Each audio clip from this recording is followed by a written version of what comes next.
can do it. Change, change. It's a sure thing. Change, change. Expect a miracle change.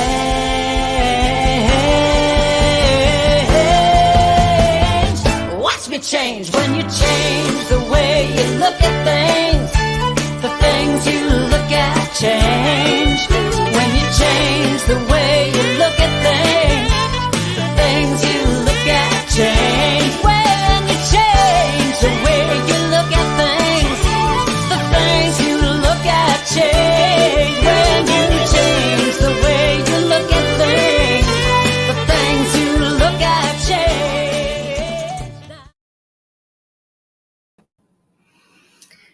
Good morning, good afternoon, good evening, wherever you're coming from, it's a good day.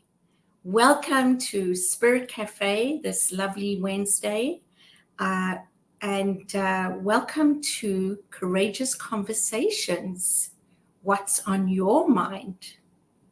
Before we start, I'll introduce myself. I'm Cheryl Rogers. I'm from Unity Kitchener. I'm the spiritual coordinator there.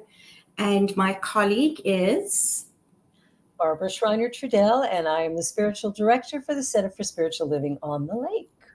And we are sisters from another mother in different countries. You got it.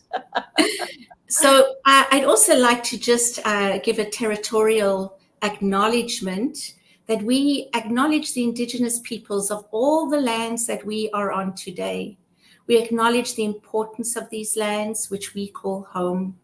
From coast to coast to coast, we acknowledge the ancestral ceded and unceded territory of the Inuit, Métis, and First Nations people, and we acknowledge how grateful we are to be here today.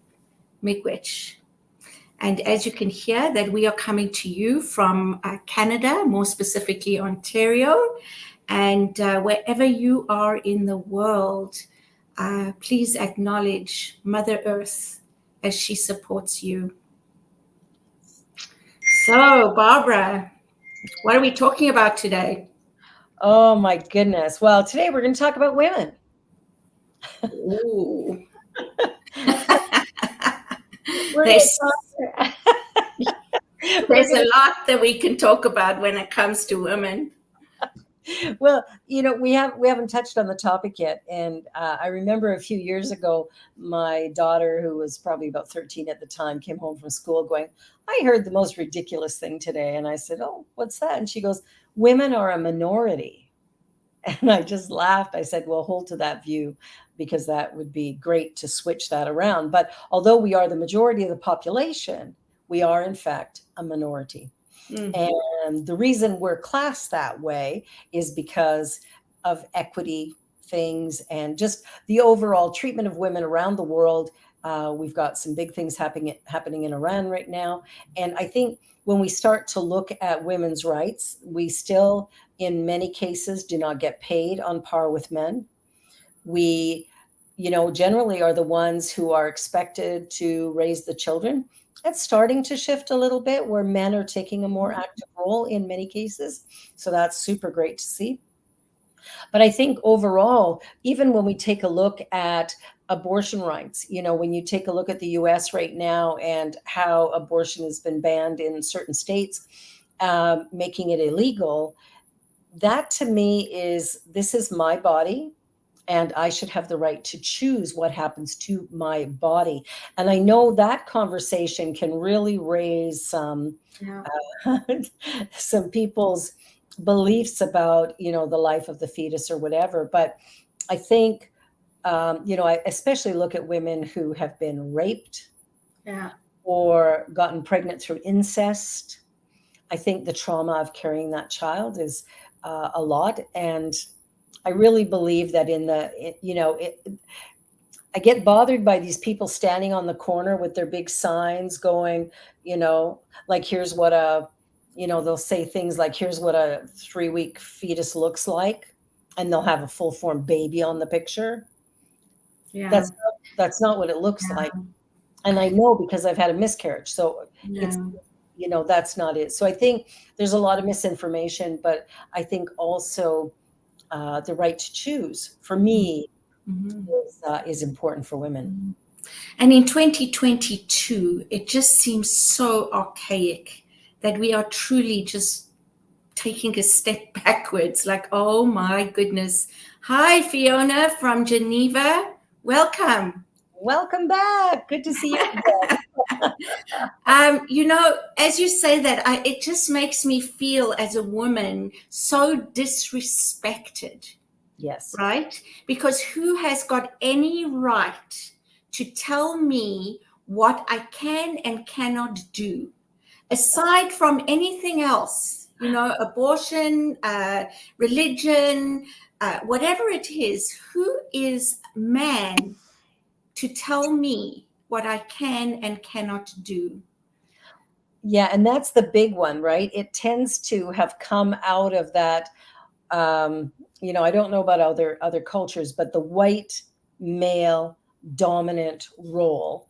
And it is really, like you were talking earlier about, being looking at old magazines from the 50s and just being absolutely appalled by what you were seeing. Make sure you have the kids bathed and in bed, and slippers ready for your husband. Is like, oh my God. I know. I came across some of those old housekeeping magazines for housewives. I was horrified. I'm like, thank God I wasn't born in those times. I watched a movie. I can't remember if it was 9 to 5, and it had Dolly Parton and Jane Fonda, and who've always been for women's rights, right? Yes. And there were maybe it was another movie, but that one and something about fighting for women's rights, and when we actually became certain rights that we got in 1970 or something. And I'm like, I was already born. I was already born at that time. And I bearing children at that time. I wasn't yet, but but the thing is that I was like, thank you to these women. I bowed down to you because I would not have been a happy camper if I had to live under the same kind of environment that they were fighting against, the sexist environment in the workplace, those kinds of things. And Sigrid makes a very good point here. Women are twice penalized in terms of pension contributions as well, because they make less than men. So that means they contribute less to CPP. Therefore, they're going to collect less in their retirement years. And thank you for that, Sigrid. I never thought about that. There's just so many repercussions. It just creates so many offshoots of injustice against women. Absolutely. And for anybody who isn't from Canada, CPP is the Canada Pension Plan. Mm-hmm. So everybody whose work contributes into that, and we're able to collect out of it when we hit 60 or 65. So yeah, I think that's a really valid point, Sigrid. And I really love that you brought that up, because the other thing to think of is more often than not, women outlive men. We tend to live longer. Often we are the ones sort of raising the children. If the marriage dissolves or whatever, we will often be the ones left to raise those children, earning less money, and then maybe even fighting to try and get any child support or alimony from the former spouse. Mm-hmm. So there's a number of places. And then you think about the issue of rape. Mm-hmm. So what happens when a woman's raped if she reports it? Well, she goes under the magnifying glass. Mm-hmm. Well, what were you doing? And what were you wearing? And what were you thinking when you went out for a drink with this guy? Like, did you not know better? Like, there's... Yeah. And what about even, I co-facilitate a victim empathy program at Grand Valley Institute. Mm-hmm. I haven't been in since COVID, but before that we were doing quite a bit of that. And one of the things that comes up is, just how victims are victimized even further by society. For example, if they're a hooker and they get raped, it's still rape. It doesn't make, but the fact that they're a hooker makes it less less important or less, egregious, or, and sickening. And the same with drugs, right? It's like, oh, well, these people asked for it. Well, nobody asks for things like that. I think the big thing that needs to change in the consciousness of the courts or the police or whatever is that, number one, rape is not a sex act. It is a violent act. Mm-hmm. And there is a difference between sex and violence. And I think that's where it gets a little bit confusing sometimes, is that the women are put under the microscope for every sex act they've ever had, for whatever it is they believe about sex, whatever they've done in their history, how they dress, all of this, not to mention the rape kit. When they go into hospital and the rape kit is collected, that in itself is another huge violation. Necessary, but then you go into the courts and you're violated again. Mm-hmm. I think, a lot of women don't report because it's not safe to report. Well, rape is about power and control, right? Absolutely. It's not about sex at all. It's about power and control. Yeah. But yes, a woman has to go through all of that. And because of that, a lot of women don't report. Which means that the perpetrator then, sort of has carte blanche to keep on keeping on. Right? Like, and continue to do what he's been doing, because odds are nobody's going to call him out on it. Or even if they do, it's a he said, she said, unless there's some kind of solid proof. And generally the solid proof is, bruising, tearing, like physical violence throughout the body where the woman's things like that. But if a gun's being held to your throat and you just say, okay, I'm not going to fight this, then again, you're going to have a bit of an uphill battle to move forward.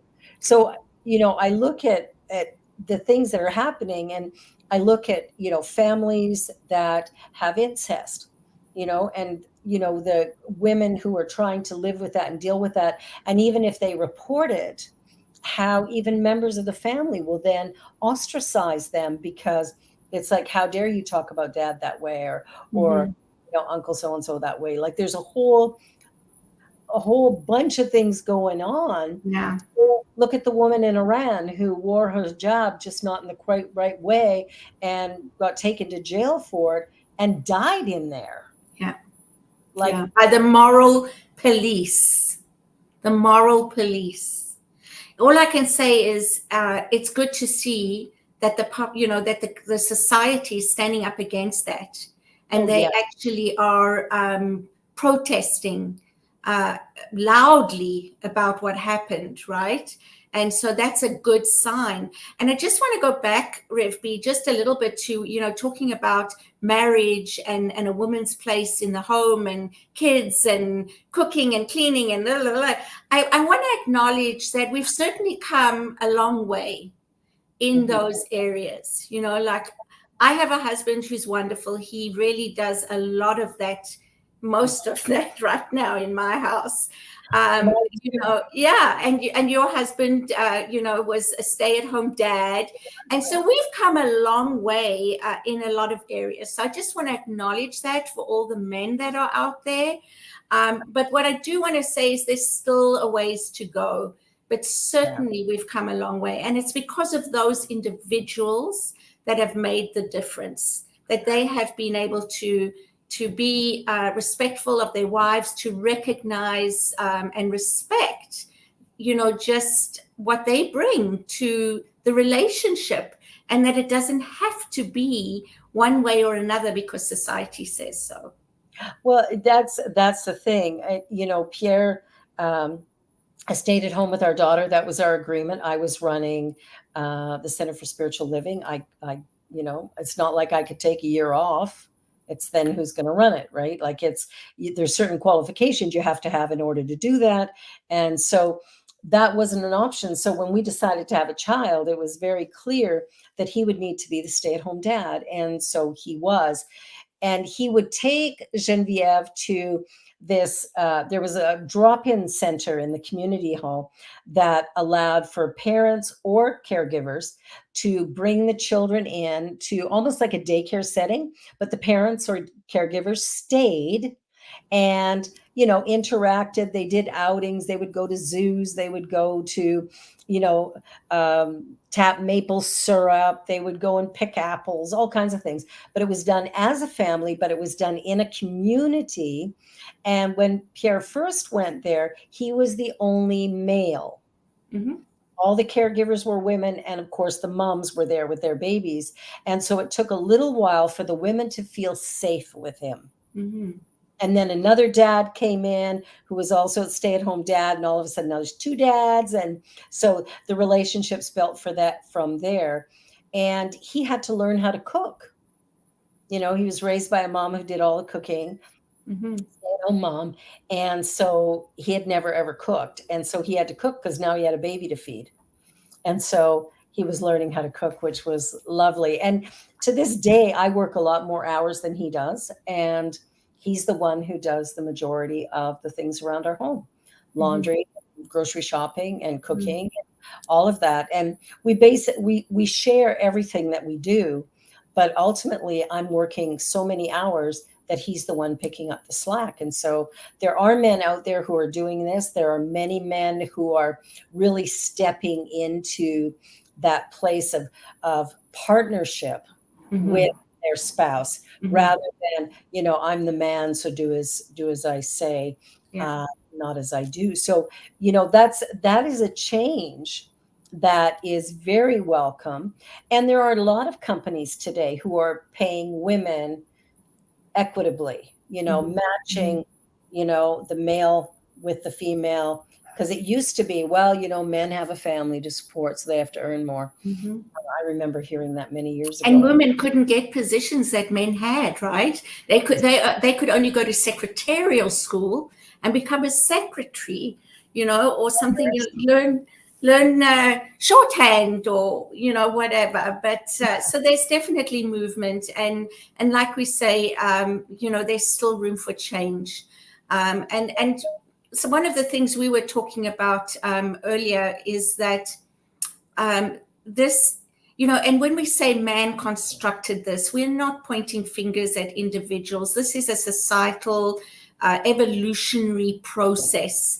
But Exactly. certainly in North America, man definitely, and I suppose in other areas of the world as well, constructed the system the way it is, right? According to what they believed women should and shouldn't be able to do.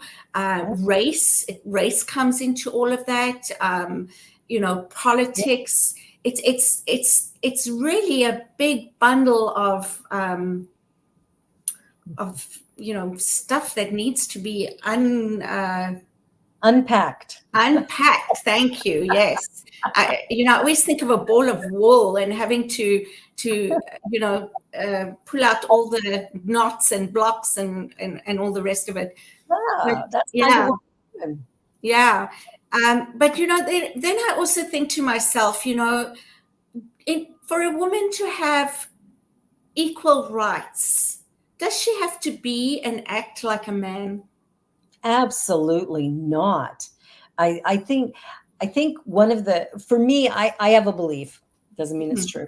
I have a belief that men actually fear the power that women have. And so that, started way back when, but holding that down, the burning of the witches. I mean, we know they weren't witches, they were women. So, it's that fear of that power, because women, not all, just like anything, not all men, but women have the ability of really sort of cohesively bringing together the masculine and the feminine energies that we all have, and allowing those two to be, how we process. And so a woman will cry at certain things. Well, men have decided, or women have decided, whoever there is agreement, this society has decided that is a sign of weakness. And I think it's a sign of power. That if I can honestly emote, then I am actually present. Mm-hmm. I'm not pretending. I'm not trying to be something I'm not. I'm bringing my authentic voice into a certain subject. And I think that is way more powerful Mm. than, trying to be something I'm not. Well, it's And a lot healthier as well, right? Men were taught, boys don't cry. Well, yeah, that's not true. So they learned to suppress a lot of their feelings and emotions, and we know that that's where a lot of anger comes from. A lot of those issues that men had with emotion because of um, being told that boys or men don't cry. You know, right. They're not allowed to emote. So what yeah. happens? They'll Mhm. hit, they'll fight. That, like, there's a whole different energy that comes out of that because we're restricting a natural flow. It's even like what I think about the priesthood, and I mean, this is my own perception of it, that the idea that every man must be celibate if he's a priest, I think, has led to this absolute distortion where a number of priests, and a large number of priests, have been assaulting young boys and stuff. And it's like sexuality is a natural attribute of the human experience. And when we tell somebody you can't have that, Mhm. I think we set ourselves up, we set up society to have these very divisive and divergent things happen that are opposed to what we believe is good and Mhm. right. Mhm. Uh, but I think it creates that. Yeah. So there's a number of places where we're seeing things like that. And I'm grateful to the women from the time of suffrage who said, hey, we need the vote. The Gloria Steinem and beyond that said, hey, women's rights. The pendulum swung way wide, Mhm. and, and then it swings back. And, Mhm. at some point it's going to find some equilibrium. And maybe then we'll be able to just stand as human beings. Mm. Brings up the issue of gender, which is an interesting one because that's in the news now because Russia is talking about how, you know, US is Satan because of gender issue and stuff. But and a whole bunch of other things, I'm sure. I only saw a brief news clip on Saturday Night Live because that's where I'm going to get my news from. Someplace I can laugh at.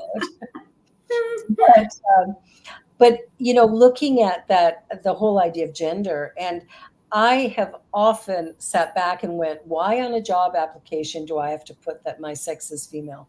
Why on my driver's license do I need to put that my sex is female? Why on a credit application do I have to put that my sex is female? Yeah. For my doctor, I get it. Yeah. Biologically, I am built different than a man is. So yeah, I get that my doctor needs to know what my Mhm. gender is. Mhm. But everybody else, Mhm. it's a way again of separating. Mhm. We're creating separation, Mhm. and here we are, a new thought teaching oneness, oneness, oneness, and then everything around us is producing separation I again. think what people get confused with in New Thought when we say oneness is they think the same, it means the same, and it really doesn't, because we are unique expressions of the oneness, right? So it doesn't mean that we need to all be the same because we are one. It means that we are unique experiences of God, spirit, the divine energy, universe, whatever you want to call it, Exactly. experiencing itself, right? And so that comes back to, again, when we talk about gender, um, like, I have to say that I like being a woman, and we do think differently to men. And there are many cultures where women were the leaders, they were the matriarchs, Yeah. right? Not all cultures had men as the top of the totem pole, or whatever you want to call it, right? And no disrespect, I don't want to be, no disrespect to anything or anyone, Yeah. but it doesn't mean that we need to be the same. I don't think it means that we need to give up our feminine Oh, qualities, no, you know, not at and all. things like that, and that men don't need to be masculine. And, you know, I mean, that's part of the attraction as well, right? When a partnership is formed, you Yeah, know. So that's the kind of thing that I don't think we talk enough about, yeah. because we think, you know, equal rights means we need to be the same. We need to act the same, do the same, you know, and no, it doesn't, you know, No. but because I'm feminine and, you know, doesn't mean that I can't do the same job, if not better, than a man. Exactly, exactly. Well, on that note, we're going to go to a commercial break. You are watching Spirit Cafe with Cheryl and Barbara, and we are having a really fun time here. Hope you are as well. Please stick around. We will be right back. New Thought Media Network. We are a global broadcast network of positive music, media, and entertainment, inspiring humanity's evolution along the journey of enlightenment and creating a world of love, peace, empowerment, and prosperity for all. New Thought Media Network. Positively inspiring. New Thought Media Network is on the rise. We're looking to grow with you. Do you have technical media experience or perhaps a desire to learn? Are you willing to volunteer your precious time and attention? We share this message to benefit all. If you possess a computer with a camera and a microphone, we will share our knowledge with you. Behind the scenes or being the star, let us bless our one. Contact us at info@ntmedia.org.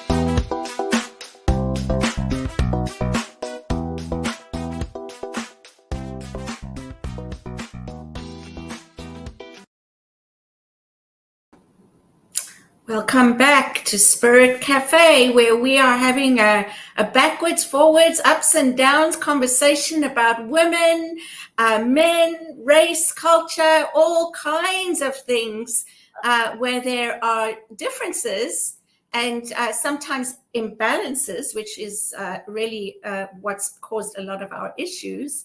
But it doesn't mean that we need to be the same, because we can. Yeah, Yeah, be I love unique. that you took us there because, what we teach in New Thought is that there's only one thing and that each individualizes it at the point of our awareness, and that we're all created unique and special. And so that idea of somehow we need to be the same, absolutely not. Like, you landed that point really, really well. I mean, we want to be who we are. Mhm. And I know for my center, our vision statement is transforming humanity through the emergence of the sacred, authentic self.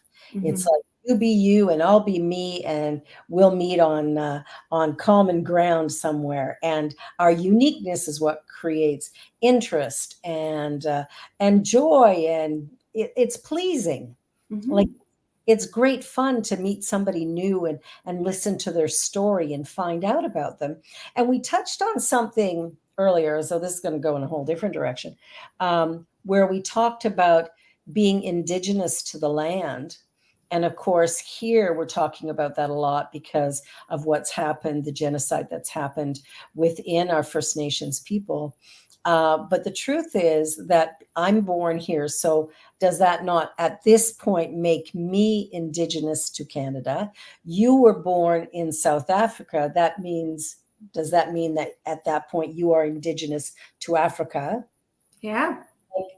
These are things I've never contemplated before, but it sort of expands. It's not to change the conversation, but to maybe look at how we language it. Well, it's interesting for me because I consider myself an African, but I can't say that, right? Because I feel like it's offensive to people. But really, I am second, and with some of my grandparents were born in Poland or Lithuania, and I think two of my grandparents were born in South Africa. And so that would make me third generation or 2.5 generations. I don't know how you want to put it. Yeah. And so does that not, so for me, Africa is my home. And, Yes. they say that you can take Africa out of man, but you can't take man out. You can take man out of Africa, sorry, but you can't take Africa out of man. And Yeah. I feel that it's so true, right? It's like, that's my land. That's my heritage. I'm not proud of the politics I grew up in. Yeah. But, again, I didn't know better until I was a teenager and started understanding what was going on. And then I was able to use my voice and my vote to create change, right? Yeah. But the point is as well, that we were talking earlier, is about the sins of the father. Like, how far do we go into this blame and shame, of what was done in the past? And I realize, because I'm very much a restorative justice advocate. So I know that in restorative justice, there are a number of things that need to take place for healing to take place. And that is for acknowledgement, okay, of what being the harm and the wrong that's being done.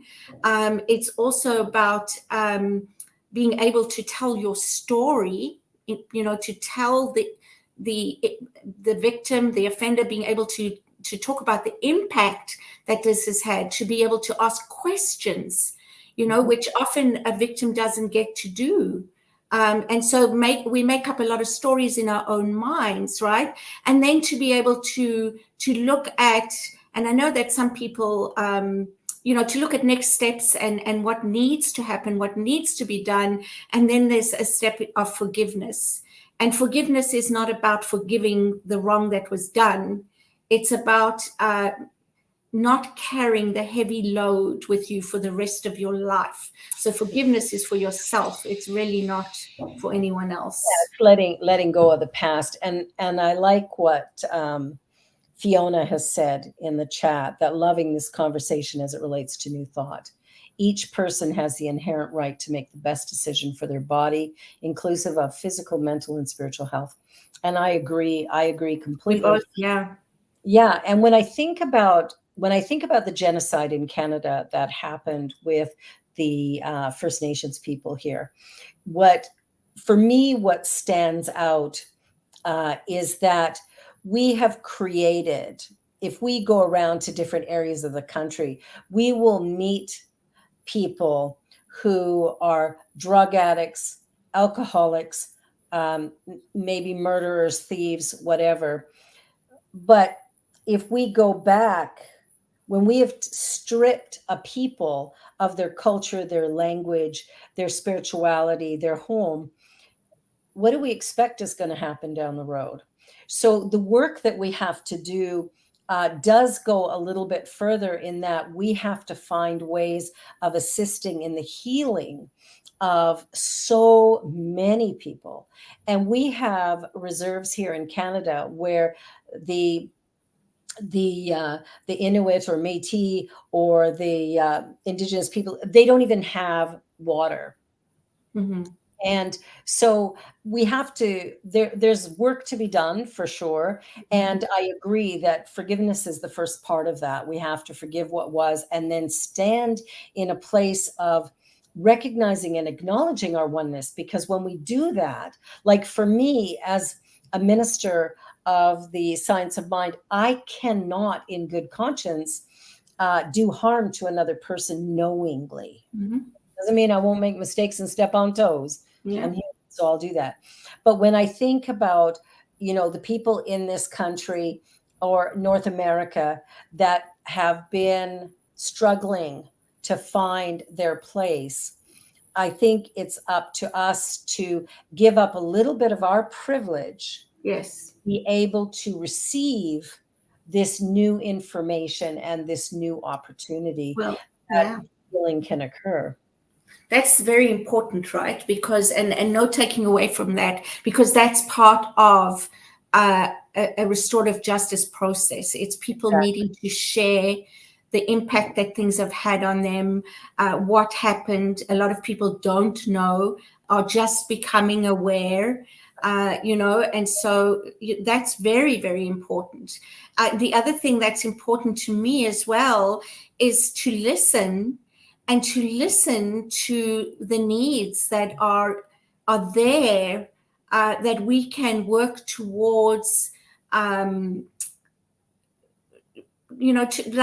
reconciliation, that we can work towards healing those needs together.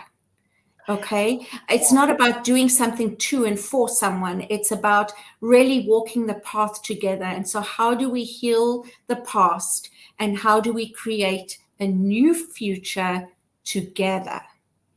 And that's the key, that absolutely it has to be together. Because I think sometimes what happens, especially from a number of white people that I know, is that there's this idea that I know what you need.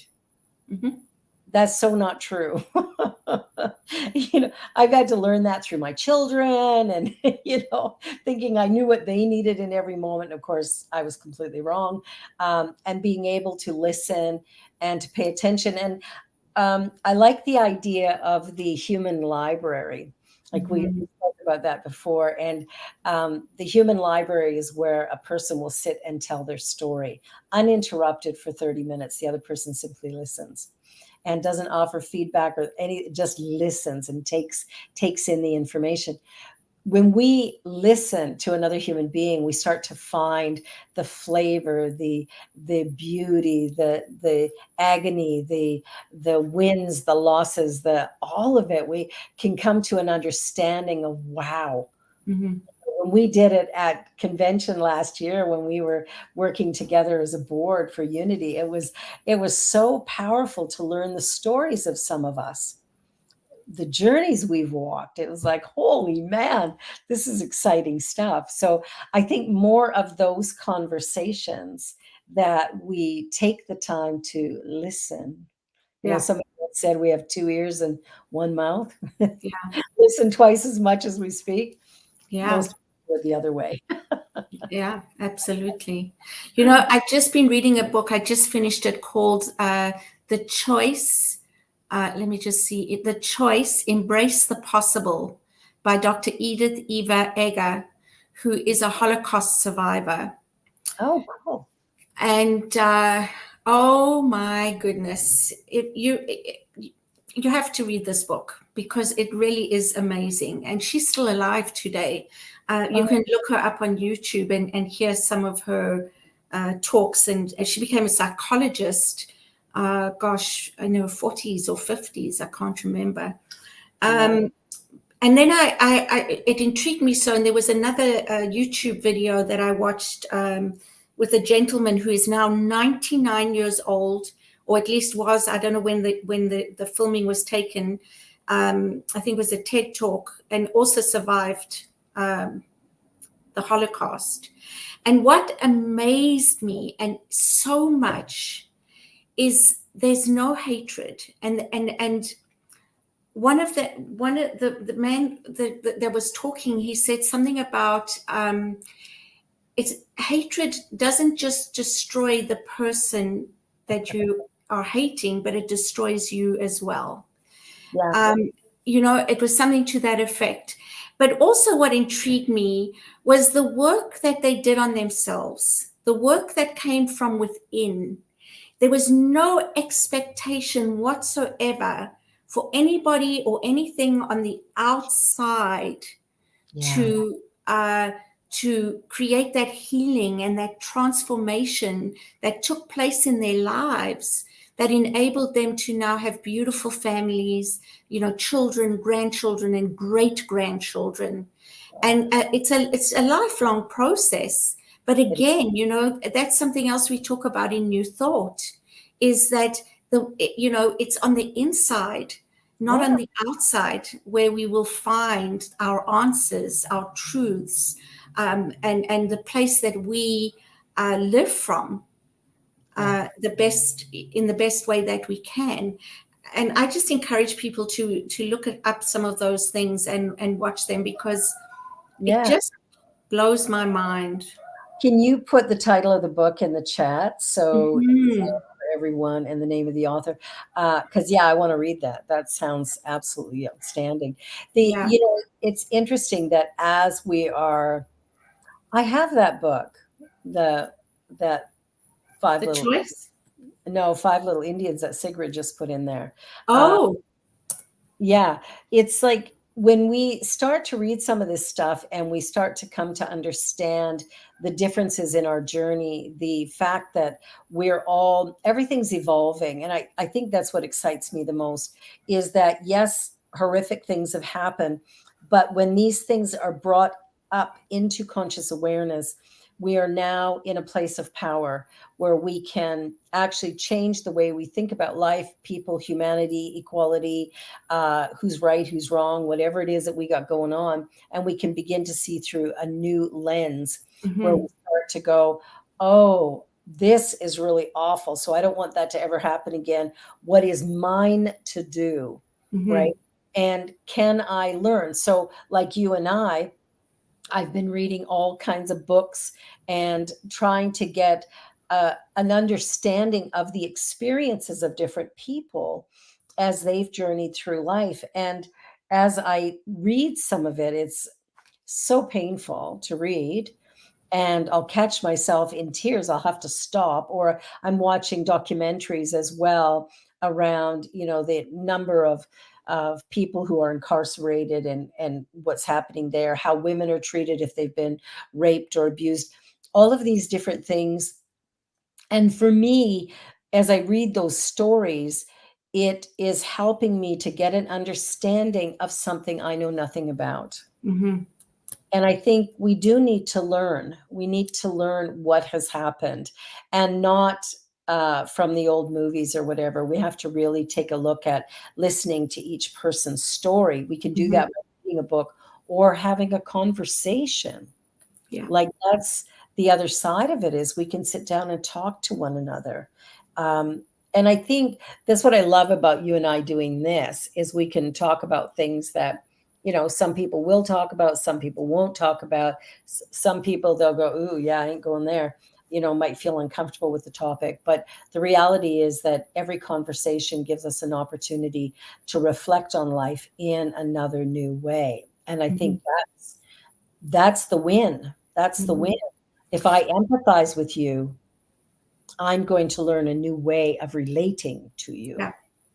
Right? Well, I think, one of the things that was our intention is to create different ways of thinking, to prompt thought and ideas and curiosity, to encourage people to look further into things, because it's only by educating ourselves that we can truly, truly understand. I was sharing as well, I did a course, through an online course during COVID through the a university in Alberta, and I can't remember exactly, but it was on the Indigenous and the history. University of Alberta. Yeah. On the Indigenous history and the settlers, and it was presented by a lovely group of young Indigenous people, and it was so objective, which I learned so much, right? I don't know what I don't know exactly, right? And we talk a lot about things, even though we don't know about them. And I'm one that does that too. So I think about things and I'm like, okay, well, you're very opinionated. Maybe you should go look it up or check it out. But what was so wonderful was to hear both sides. This is what happened, and originally the alliances that were made and the thinking behind it and the intentions and then also learning about the different cultures and the meanings of their stories in pictures, and things like that. Like it's just, for me, it's those kind of things that really help us to connect more with each other. And that's really what it's about. It's about connection, because we are connected anyway. So let's do it more consciously and more aware, with more awareness. Well, it's even like when we look at people who are living on the street, there's a lot of judgment. I have sat on occasion and just observed how people treat somebody who's on the street. Mm-hmm. And, more often than not, it's like this. Mm-hmm. If I don't look at you, I don't see you, and I don't have to be, I don't have to connect with you. What I think is that, but by the grace of God, it's not me on the street. So I'm very thankful and grateful. And at the same time, it's not, when I give a gift to somebody, I give them love. So it might be a $20 bill or a handful of change or a bit of food, but ultimately I'm not giving any of that. I'm giving love. I'm connecting. I'm having a conversation, and I'm going to connect with this individual, because we don't know what one conversation is going to do. And there are people living on the street who are doctors, lawyers, who've had great careers, some who have, for whatever reason, started to drink or do drugs or whatever. And so there's been all kinds of things going on that maybe we know nothing about, but there's a judgment that we hold, like, oh, go get a job, buddy. Or like, I've heard people say stuff like that. And, that's a judgment. And the truth is, we don't know why that person's on the street. And we have an opportunity to help or not. And it's just a choice. And we cannot do anything, but we could smile. We could say good morning or good afternoon. We can have just a basic human conversation. We can just look at the person, smile and wave and say, oh, don't have anything today, but, make the best of this one. Or, so much we can do. But of course, we get into that guilt. Well, oh, they want money from me. Well, so what? Yeah, that's so interesting. I belong to a online neighborhood group, right? And homelessness is a big issue everywhere. And we've got a great homeless population. I know Kelly Isola likes to say houseless, not homeless, houseless. But in Galt, Cambridge. And they've been, people have been making comments and backwards and forwards and all this. And the other, I read a comment about, ablutions, that somebody had gone down to the river and there was human feces. And I'm thinking to myself, why can't they even put portable toilets around? Like, for goodness sake, what do we expect these people to do?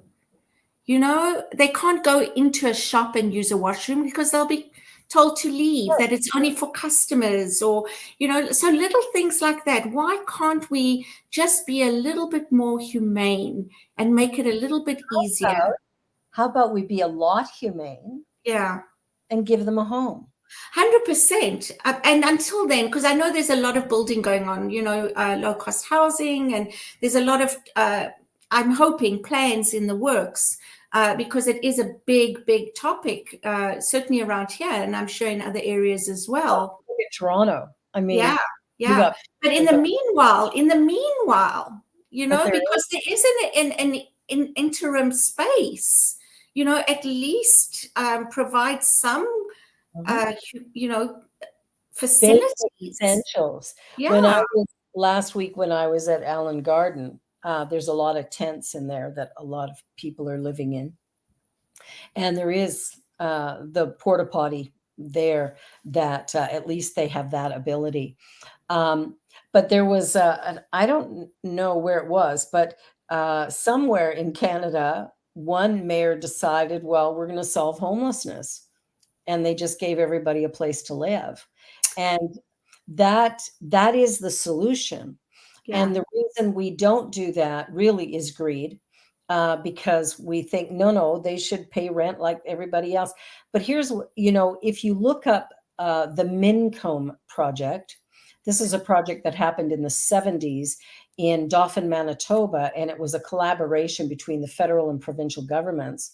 And for 5 years, they eliminated, it was a no poverty zone.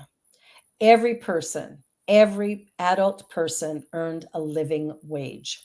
Yeah. If you worked at a job that did not pay, you were given a subsidy. Medical was covered, dental was covered, education was covered. The funny thing, when it came to the end of it and it all washed out, billions of dollars were saved. Yeah. And the biggest saving was in the healthcare sector. I remember reading that. Yeah, it's a huge thing. And what they did was they supported everyone. Everyone worked. The whole comment is, oh, if we dish stuff out, then, people aren't going to work. They're not going to have to get a job. They're going to lay around and eat bonbons. That's not our nature. Mm-hmm. We are truly cared for. We strive. There is within us something that pushes forward, that causes us to reach for something greater. I remember a woman in Calgary years ago. I think she was a mother of 4. She was collecting welfare. Here it's called Ontario Works, but she was on the government dime, and she went to university to get an education so she could get off welfare, and she got student loans to do that. And she was taken to task. And she had to repay every penny she got from the welfare system. Wow. Right? And here she was. How do I get off of this so I can support my children? I'm going to get an education. The system was set up so that by getting an education, she was breaking the system, and that's not allowed. So the system keeps them broken and down, right? Yeah. So we have to look at our systems and go, okay, there's something different that needs to happen. 100%. Yeah. It's all very, very systemic. Absolutely. Yeah. And I saw something about that and I read it and I'm like, this worked. So why are we not doing it? Like, what I think it is for me. I mean, it's politics. Obviously, that's why we're not doing it. Okay. Power and control and the 1%. But the reason that I think it works is because it gives people dignity. It gives them value. They don't feel so degraded and less than. They're part of a community. These are such important values that we have lost. But, quite honestly, we've lost them, which is very, very sad. It boggles the mind. It really does, because the solutions are very simple, and it's fear. And the fear is, I'm going to have to give something up. Yeah. So it's greed. But the underlying thing, I believe, is fear that, if I provide everybody with housing, well, then what about those of us who have to pay rent or have to buy our own properties? There's no fair. Yeah. The interesting thing is when you give people a home, that's when they can look after their health needs. That's when they can clean themselves up. That's when they can begin to feel safe. Yes. Because some people go, well, there's shelters. Well, shelters aren't safe. No. That's not a safe space.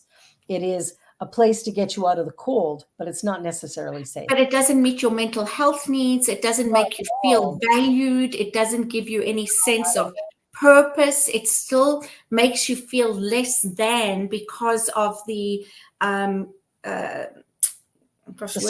way it's set up. Yeah, and the words. Anyway, but really the significance we give to somebody being in a shelter, or that what a shelter is, Oh, You know, it's like, look at these poor yeah, people. Oh my exactly. God. Yeah. And in New Thought, we don't buy into that. No. In this teaching, we are teaching we are one. Mhm. Every single man, woman, and child on the planet is unique and special, Mhm. created in the image and likeness of the Creator, which basically means that we're all made of the same stuff. And Which so, means that we have choice and yeah, we create absolutely, because we are it. We're yeah, not part of it. We are it, experiencing itself, and created in the image and yeah, likeness means that we have the yeah, ability to have and be whatever and whoever we want to. exactly. So when we lift people up, they begin to feel that possibility, and that changes a mindset. Awareness is power. Like Yes. we can heal this planet. Okay, Cheryl, you and I need to run for politics. Let's be the Well, next. no, we have to change the whole system. Politics needs to change. The We need, whole system needs to change. yeah, The economy, this needs to change. everything needs to change. The way we view everything has to just change. Yeah. And that's the thing is we've got a system that is uneven. Whereas, the top 1 or 2% is seen as having the power, when Yeah. the truth is the base actually has the power, because Yeah. that's what the numbers are. Exactly. And if we can inspire people to recognize how powerful they are, then there can be a bit of an uprising from the bottom, which is Yeah. what happened in the suffrage movement. Like that's Yeah. when women stood up and said, "Hey, wait a minute, we should have a right to vote." And that's Mhm. what happened, in the 60s and 70s when women were going, "Hey, wait a minute," burning their bras and doing whatever. It's like, wait a minute, we should be considered equal. We should not be chattel Mm. owned by some man. Like we Mhm. should be equal. So, we've made some inroads, and we have some places to go. Thank Absolutely. Yeah, well, and that's what this whole show is about, is just let's just think about things from a new vantage point, and hopefully we inspire everyone just to think. Mhm. Think about where you're at, what you're comfortable with, what you're uncomfortable with. And if there's something you're uncomfortable with, do send us a message and we'll find a way to talk about it. Absolutely. And we're not saying we're right or wrong. All we're doing is trying to have a courageous conversation to prompt thoughts and ideas. Exactly. And I think we're going to have to do a show down the road here on death and dying, because Mhm. that's another one that brings up all kinds of things. And hey, we should talk politics one day. Oh, absolutely. We have a guest coming on October the 26th. And that's going to be very interesting. That's going to be about the system needing to change. Yes, it does. Yes, it does. And there are a lot of people out there who are really working toward that right now, which is so Mhm. exciting. So very exciting. So Mhm. I'm thrilled. I think there's really good stuff going on, and we're just on the edge, sort of picking at things, going, what do we think about this? What do we think about that? Mhm. Sometimes we have guests, sometimes it's just the two of us, but we're picking at the status quo. Yeah, and we invite you guys, poke the bear, right? Let's hear what you have to say that you might not normally say because you're afraid. This is the place to do it. Let's Yeah, have a courageous conversation. that's it. That's the key. This has been wonderful today. Thank you, Rebbe. Oh, thank you. So, everybody, thank you so much for being here. Any final word that you want to give, Cheryl? For those? Just, as I say, keep coming, keep watching, and share your thoughts and ideas, because that's the only way that we can create change. Absolutely. And please share, comment, subscribe. We're like what we're doing, whatever. We love you. We're grateful for you. This is Spirit Cafe. I'm Barbara. This is Cheryl. And we're going to say au revoir for now. And we'll see you again next week when we're doing all kinds of good stuff all over again. Bye, everybody. Bye. On behalf of everyone at New Thought Media Network, thank you for being a member of our virtual family. Your financial contributions help share the New Thought message with people from around the world. Please visit and contribute at www.ntmedia.org/donate. New Thought Media Network. Come be you. And please like, share, and subscribe. Until next time, peace and blessings.